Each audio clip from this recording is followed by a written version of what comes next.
जय श्री राधे कृष्ण। आज के इस वीडियो में मैं आपको पौष मास के शुक्ल पक्ष में पड़ने वाली पौष पुत्रदा एकादशी के बारे में बताने वाला हूं। तो पौष मास के शुक्ल पक्ष की एकादशी को पौष पुत्रदा एकादशी, वैकुंठ एकादशी और मुक्कोटी एकादशी के नाम से भी जाना जाता है। इस दिन भगवान श्री हरि विष्णु को प्रसन्न करने के लिए एकादशी व्रत रखा जाता है। इस दिन व्रत रखकर भगवान विष्णु की शास्त्र सम्मत विधि से पूजा करने पर निसंतान दंपतियों को संतान की प्राप्ति होती है।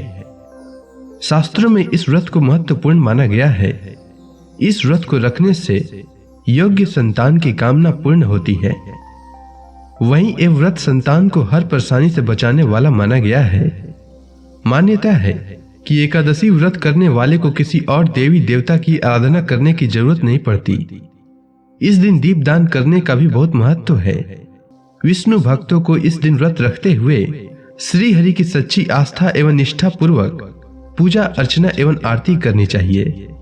मान्यता है कि इस व्रत को करने वाले को श्री हरि के आशीर्वाद से विष्णु लोक में स्थान प्राप्त होता है। एकादशी के दिन व्रती को प्रातः काल सूर्योदय से पूर्व उठकर स्नान करना चाहिए। उसके बाद श्री हरि के व्रत एवं पूजा का संकल्प लेना चाहिए। उसके बाद श्री हरि की मूर्ति को ओम नमो भगवते वासुदेवाय मंत्र का उच्चारण करते हुए स्नान आदि करवाकर वस्त्र, चंदन, जनेऊ, सुगंध, अक्षत, पुष्प, धूप, दीप, तुलसी दल, नैवेद्य, ऋतुफल, पान और नारियल आदि अर्पित करके कपूर से आरती उतारनी चाहिए। उसके बाद पुत्रदा एकादशी की कथा सुने। अंत में श्री हरि एवं माता लक्ष्मी की आरती उतारें। यदि आप पुत्र प्राप्ति के लिए व्रत रख रहे हैं तो इस व्रत में पति पत्नी दोनों को ही एक साथ व्रत का संकल्प लेना चाहिए और व्रत एवं पूजन करना चाहिए।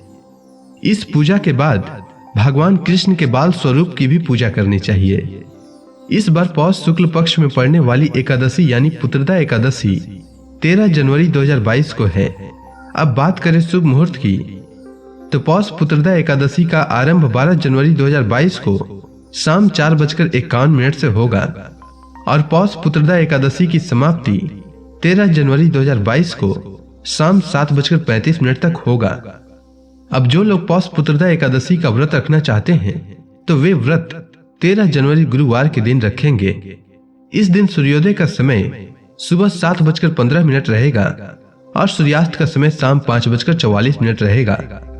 इस दिन अभिजीत मुहूर्त दोपहर 12:08 से लेकर दोपहर 12:50 तक रहेगा। अब जो लोग एकादशी का व्रत रखेंगे उनके लिए मैं एकादशी व्रत पारण का समय बता देता हूँ। तो एकादशी व्रत पारण का समय 14 जनवरी 2022 को सुबह 7:15 से लेकर सुबह 9:21 तक रहेगा। आपको इसी दौरान व्रत का पालन करना चाहिए। अब मैं आपको द्वादशी तिथि समाप्त होने का समय बता देता हूँ। तो द्वादशी तिथि की समाप्ति 14 जनवरी को रात्रि 10:19 पर होगा। पौष पुत्रदा एकादशी के दिन पौष पुत्रदा एकादशी की कथा अवश्य सुननी चाहिए। पौष पुत्रदा एकादशी की कथा कुछ इस प्रकार है। किसी समय भद्रावती नगरी में राजा सुकेतु का राज्य था। उसकी पत्नी का नाम सैव्या था। संतान नहीं होने के वजह से दोनों पति पत्नी दुखी रहते थे। एक दिन राजा और रानी मंत्री को राजपाट सौंपकर वन में चले गए। इस दौरान उनके मन में आत्महत्या करने का विचार आया, लेकिन उसी समय राजा को यह बोध हुआ कि आत्महत्या से बढ़कर कोई पाप नहीं है। अचानक उन्हें वेद पाठ के स्वर सुनाई दिए और वे उसी दिशा में बढ़ते चले गए। साधुओं के पास पहुंचने पर उन्हें पौष पुत्रदा एकादशी के महत्व के बारे में पता चला। इसके बाद दोनों पति पत्नी ने पौष पुत्रदा एकादशी का व्रत किया और इसके प्रभाव से उन्हें संतान की प्राप्ति हुई। इसके बाद से ही पौष पुत्रदा एकादशी का महत्व बढ़ने लगा। वे दंपति जो निसंतान हैं उन्हें श्रद्धा पूर्वक पौष पुत्रदा एकादशी का व्रत अवश्य करना चाहिए। उम्मीद है आपको पौष पुत्रदा एकादशी से जुड़ी जानकारी अच्छी लगी होगी। धन्यवाद।